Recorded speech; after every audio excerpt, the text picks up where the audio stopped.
নির্বাচনের ক্ষেত্রে সতর্ক থাকা কেন জরুরি জানেন? আমরা কি এটা মনে করি যে বন্ধুত্ব আমাদের দুনিয়ার জীবনে শুরু, দুনিয়ার জীবনে শেষ, এখানেই সবকিছু শেষ? না, এই ফলাফলটা কিয়ামত পর্যন্ত চলে যাবে। তাহলে বিষয়টা কত সুদূর প্রসারী, গুরুত্ব আছে কিনা। একটা হাদিস এই ক্ষেত্রে আমাদের জন্য খুব সহজ হবে যদি আমরা এটাকে আমলে নিতে পারি। দেখুন সহিহ বুখারী 5736 নম্বর হাদিস, রাসূলুল্লাহ সাল্লাল্লাহু আলাইহি ওয়াসাল্লাম বলছেন, ইন্নাকা মা মান আহবাবতা, তুমি দুনিয়াতে যাকে মোহাব্বত করো, যাকে ভালোবাসো, কিয়ামতের দিন তুমি তার সাথেই থাকবে। এখন বন্ধুত্ব যদি হয় সুদখোরের সাথে, ঘুষখোরের সাথে, জেনাকারের সাথে, মদ পানকারীর সাথে, তাহলে বলেন এই লোকদের সাথে যদি হাসর নাসর হয়, বাঁচানোর কেউ আছে?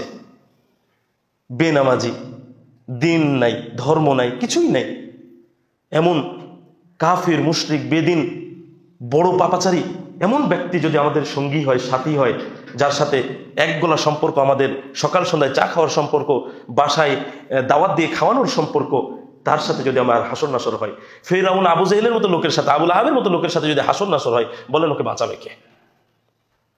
তাহলে বন্ধু নির্বাচনে সতর্কতা অবলম্বন করতে হবে, কেননা কিয়ামতের দিন পর্যন্ত এই বন্ধুত্ব পৌঁছে যাচ্ছে।